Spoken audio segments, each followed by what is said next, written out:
What's up, all my Ewoks, Tribbles, Droids, and Wookiees? It's Anna, also known as Star Wars Girl, and in today's video, I'm going to be doing a review of Obi-Wan Kenobi Episode 6, also known as the season finale of the Kenobi show.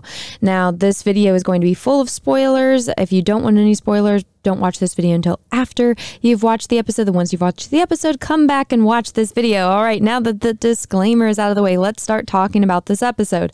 So, to summarize the beginning, it is basically Obi-Wan and Leia and all of those rebels that are escaping are getting chased by Darth Vader on his Star Destroyer. Obi-Wan's like, all right, I gotta leave you guys and I'm gonna take off because Vader will come after me. You guys will all be safe, yada, yada, yada. Obi-Wan goes to a planet that I guess was close by, and Vader, of course, follows him with his Star Destroyer. They park right off the planet, and Vader takes, his ship down to the planet to fight Obi-Wan. And that random dude that was in that one show in the Eternals movie, and then was that fake Jedi, Obi-Wan leaves Leia with him and tells him to take her back to her parents, even though he is not trustworthy at all, whatever. So now that that's all out of the way, let's talk about this scene. So here you go. Obi-Wan is waiting for Vader. They have a conversation and they fight. Like I say right here, I'm just going to read my tweet for you. This is the big rematch we've all been waiting for. They quoted Revenge of the Sith. Vader got the high ground. They threw some rocks, had a conversation about Anakin's truly dead, threw some more rocks. Obi leaves Vader for dead again, and Vader's Star Destroyer disappeared from orbit so Obi-Wan can escape. So that's basically what happens in this fight, and you guys can see Obi-Wan does his signature pose. Vader ignites his lightsaber. They fight. All of this, here's them fighting. And by the way, guys, when you're fighting, with swords, lightsabers, weapons, where it's, hand-to-hand combat and it's not like guns and stuff. Usually you're not aiming, if you're trying to kill this person and you're not just kind of practicing, you're not trying to hit their blade, right? You're trying to hit them. So if Vader truly wants to kill Obi-Wan, why is every time he swings his lightsaber, he's aiming for Obi-Wan's lightsaber? He's not aiming for his body to kill him. It doesn't make sense. And that's the point of when you're fighting, is that one person is obviously the aggressor. They're trying to kill or injure or maim in some way the other person. And that is why the other person has a weapon of defense. They are defending themselves. They are blocking the blows that would come to their body and cause them harm. But instead, it's very choreographed. Like, Obi-Wan is spinning. Vader could have easily just killed him with the lightsaber. And I'm just like, what is going... They both could have killed each other multiple times, but they don't. Now, for Obi-Wan, it makes sense for him not to, I guess, kill Vader, because, I mean, he loves him. He loves Anakin. He didn't have the heart to do it in Revenge of the Sith. He doesn't have the heart to do it even now, because he basically leaves him for dead. And spoiler, he covers him in fucking rocks. Vader covers Obi-Wan in rocks. You guys can see, like, kind of right here, Obi-Wan, like, he falls into this pit that Vader creates. Vader covers him with fucking rocks. Obi-Wan gets out of the pit of the rocks and uses the rocks to smash against Vader. And Vader could have totally fucking died, considering Obi-Wan sliced his face open and broke his breathing machine. So he's got to get back to safety real fucking fast or he's gonna die. But I mean, like, I don't understand. If Vader really wants to fucking kill Obi-Wan and they have that conversation, which like, he's like, let me, let Anakin's truly dead. I'll show you guys that in a second. But it's like, you really want me to believe that they're not trying to kill each other here and they're just trying to hit each other's lightsabers? Like, give me a fucking break. And I have this problem in movies a lot when you see these kind of fighting, and this is going to sound kind of silly to people if you guys don't watch them, but if you guys like watch kung fu movies or like samurai movies, the choreography in that, while it's very whimsical with how high they can jump, if you go watch like a movie like Hero, that one is so good when you're actually watching them fight, because they are aiming for each other, and they're just such good assassins that when they block each other, it's like a real fight. It's like the aggressor is aiming for their target and the person is defending themselves, and you have really good fight scenes. So I mean, I don't, when people say, because I already have, haters that are coming on my tweet saying, you're nitpicking. It's like, no. It's not about nitpicking. It's about quality. Right? You want me to believe that Disney, with all of their billions of fucking dollars, can't afford to shoot a realistic fight sequence? And yes, I know that it's whimsical. That's why I'm using, the references and, the example of kung fu movies and samurai movies, is because, yes, those can be whimsical with, different effects, with just unbelievable, out of this world, the way that they do things. But you can still shoot a fight sequence with a blade of some sort, whether it be a samurai sword or a fucking lightsaber, and make it believable. So I don't think it's a nitpicky. I'm commenting on the quality. The quality should be there. And I honestly think after watching this, and somebody already complained about how dark it was, I turned up my brightness all the way and it's still this fucking dark. Even when I was watching it, my brightness was up all the way and it was dark. The reason why they do it is so you can't see all of the, the special effects. They don't have to render as much because there's nothing there to show you. So the easy cop out is to just make it dark. I mean, the same thing happens when you're doing paintings, right? When you're doing an oil painting or a matte painting, if you make it pitch black and you only have to show a little bit of a detail, that's a lot less that you have to paint in, right? So, I mean, it's a cop-out, but I'm like, where is the money going? I sincerely hope, like, if their excuse is that, oh, Hayden Christensen and Ewan McGregor wanted a shit ton of money and we paid them, fucking good. Pay them the money because they deserve it after being put through this shit show and, the disrespect that was done to these characters. That being said, though, this scene, like, I was a kid when Revenge of the Sith came out, and I remember going to the movie theaters and sitting next to my dad, and Darth Vader is my favorite Star Wars character. A lot of people think Luke Skywalker is my favorite character. Darth Vader is my favorite.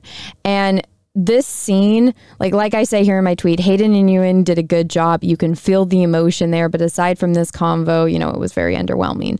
But, they both could have killed each other.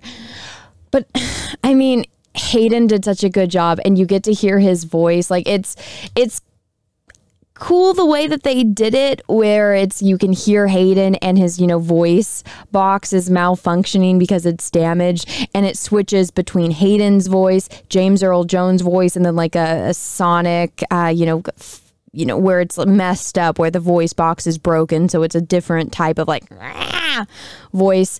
And I mean, you could, like, just in this screenshot, you could feel and see the emotion between these two. I mean, they came back after years, decades.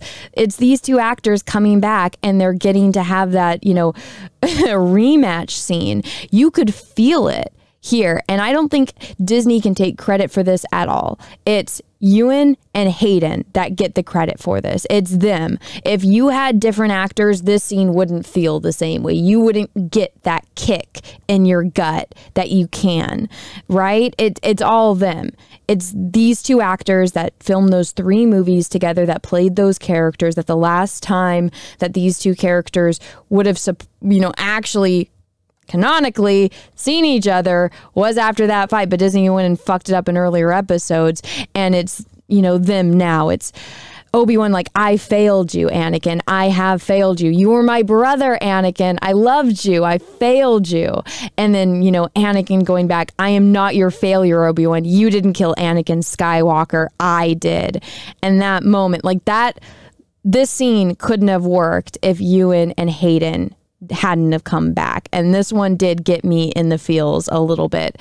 But at the same time, it's like, but this shouldn't happen, right? This isn't supposed to be happening. The last time they were supposed to have seen each other was when Obi-Wan left him on Mustafar, and they're supposed to have the scene where they, see each other again in A New Hope. So this scene shouldn't have happened.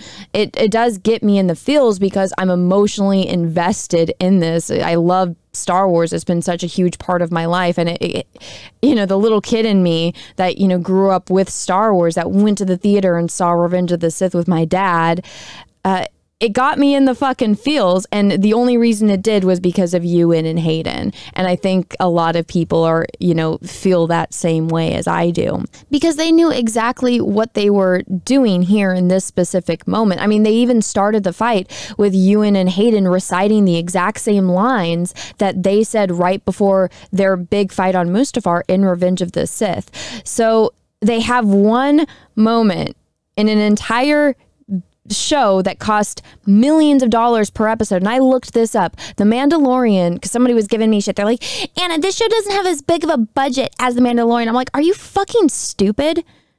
The Mandalorian had what, about $15 million per episode? This had over $25 million per episode, and this is what you get. Like, one special moment in the last episode between Ewan McGregor and Hayden Christensen, and you spent over $25 million per fucking episode. I hope they are getting a majority of that money. I sincerely do, because they deserve it. I think they're both fantastic actors, and to bring them both back, you know, is probably very emotional for both of them. As you can see when you watch their interviews, you know, they felt it. And I mean, to destroy the canon of Star Wars and these characters, they better be getting paid fucking bank for this. I hope so. Now, unfortunately, while that scene was going on, it kept cutting back to Reva trying to kill Luke. Now, it was extremely frustrating because, like, does anybody really care about this character? Somebody said it, and I retweeted it because I thought it was fucking hilarious.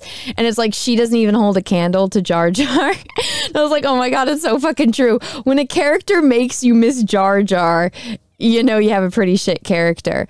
And it has nothing to do with the actress. It has nothing to do with her background or anything like that. She's just a really bad written character, and I think they really did this chick dirty, because apparently she's a fantastic actress. I guess she was really good in The Queen's Gambit and all that. I haven't watched that show, but that's what people that I know and I trust have said. But anyway, so it's her trying to kill Luke, Owen and Beru. Aunt Beru fucking pissed me off. They're like, oh, let's have a moment where we have the woman tell the man what to do. Owen comes home after he finds out this psycho bitch is gonna come and kill Luke. Owen goes home, tells Beru, yo, they're coming for Luke. We need to go protect Luke. We need to leave. We need to get the fuck out of here. And she's like, no. We're going to stay here and defend our home. We're not going to run. And it's like, bitch has a fucking lightsaber. What do you fucking think you're going to do, Beru?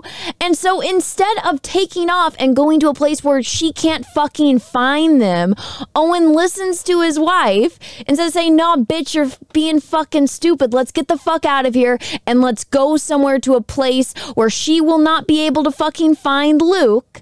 No, let's stay home and let's let her, you know, destroy us and kill basically our kid, right? And so Reva, of course, Reva shows up. They have Luke hiding in some room. She shows up. She beats Beru and Owen, no fucking problem. She doesn't kill them, but she beats them. They tell Luke to run. Luke goes and runs into the desert.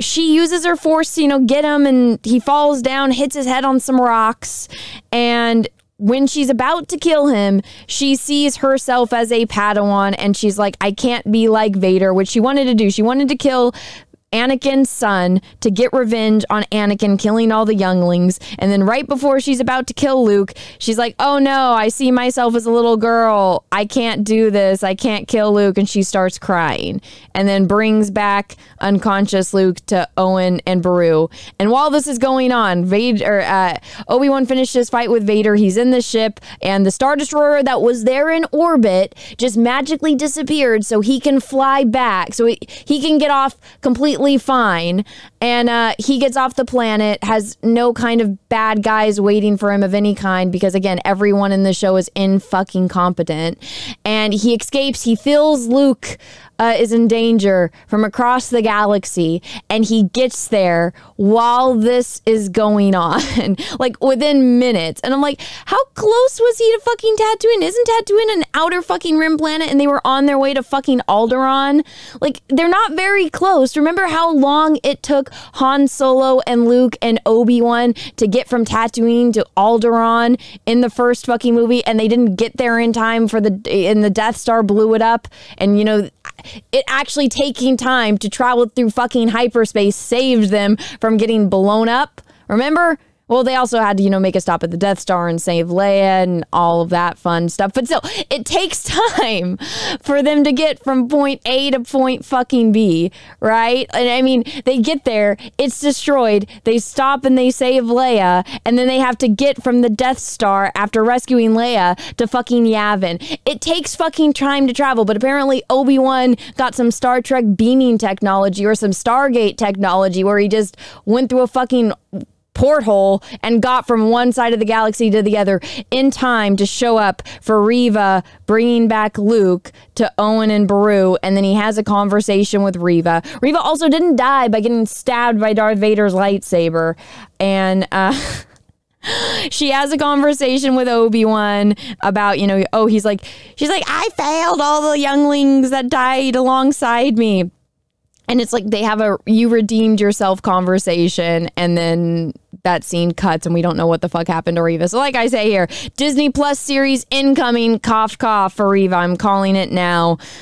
She's going to get her own Disney Plus spinoff show. I guarantee it, guys. I guarantee it. Oh, and I also almost freaking forgot. Obi-Wan took the time to stop by Alderaan to have a conversation with Bail and Leia. And in that conversation, he basically tells Leia, oh yeah, remember like I told you I didn't know your parents? Well, this is how your personality, even though you don't know your parents, you've never spent any time with your parents except for when your mom pushed you out and then died because she lost the will to live, even though she gave birth to two very good fucking reasons to live. Even though you don't know your parents, yeah, here's how you're like your mom and here's how you're like your dad. Just, you know, you got no traits from the people that have been raising you. You know, you didn't get any of their personality quirks at all. And then he leaves. And then, you know, does the thing. But so the episode ends with him packing up his little cave, and he changes his outfit, which, they literally dress him up like this so that way they can sell more toys, which basically a lot of this show was literally just a toy commercial. Every single time he changes his outfit, that's another action figure. That's a collector's item that you need to get.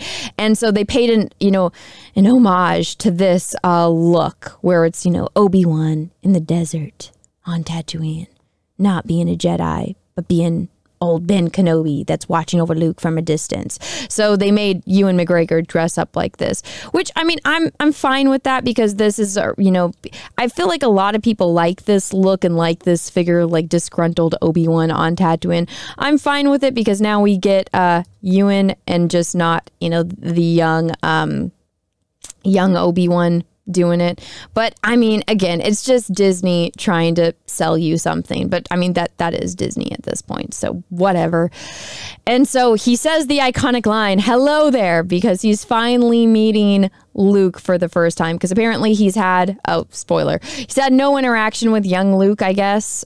He just watches him from a distance.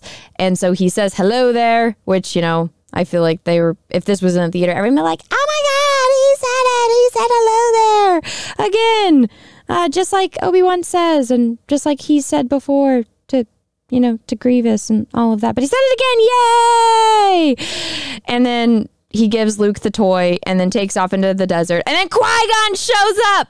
Fucking Qui-Gon shows up. And like I say here, I don't know if you guys remember, I did a video on this like a year ago. Let me see. Yeah, here's my video from over a fucking year ago where I called this shit. So I was fucking right. Just like I was right about all of the fucking leaks. Remember this video that I put out? Where Kenobi plot leaks, bait and switch confirmed? Remember when I made that video and everyone started freaking? Well, guess what, bitches? I was fucking right. Everything I said in this video fucking happened.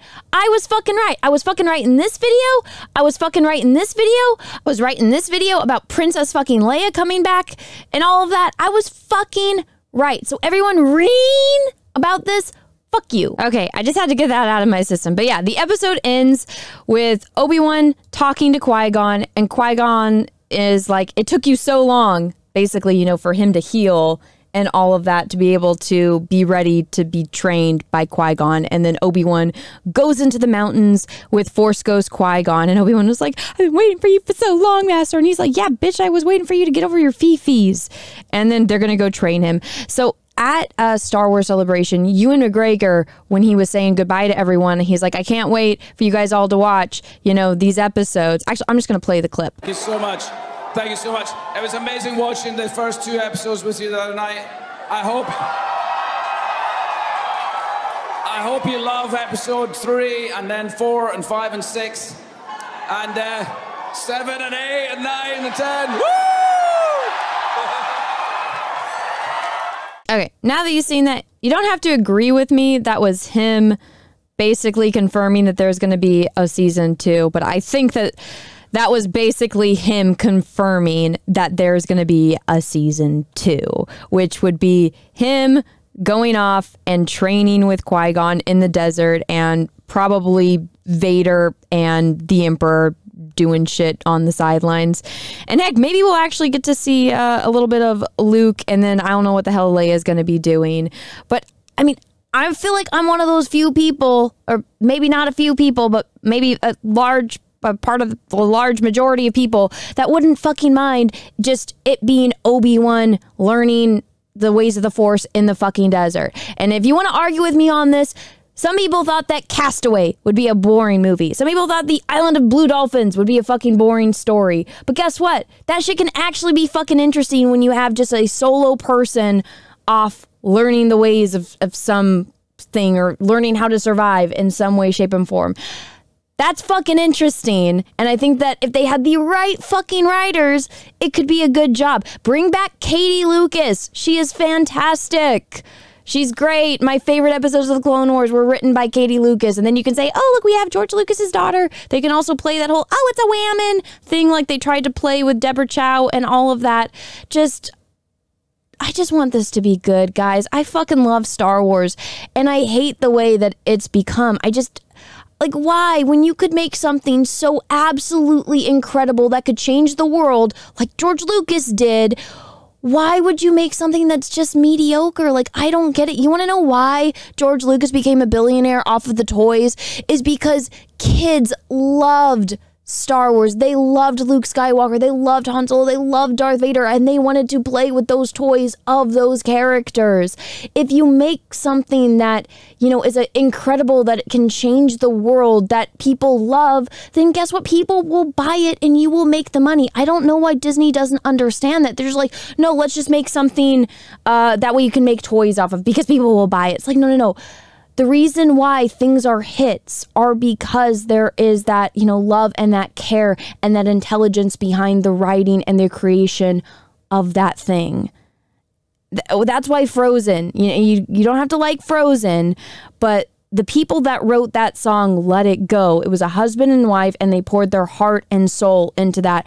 And every fucking little girl for years, and heck, even some little boys, fucking loved Elsa, and you couldn't get into freaking Elsa dress, and you were on a waiting list for the little kids' Princess Elsa dress because the kids lost their mind over Frozen.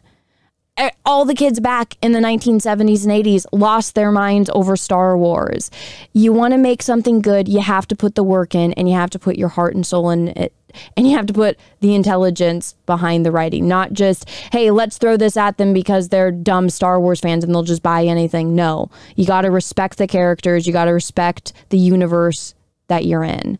But that's apparently asking too much for Disney now, which is really, really sad, and Walt would be ashamed. So anyways, everyone, this is my review for the season finale of Obi-Wan Kenobi.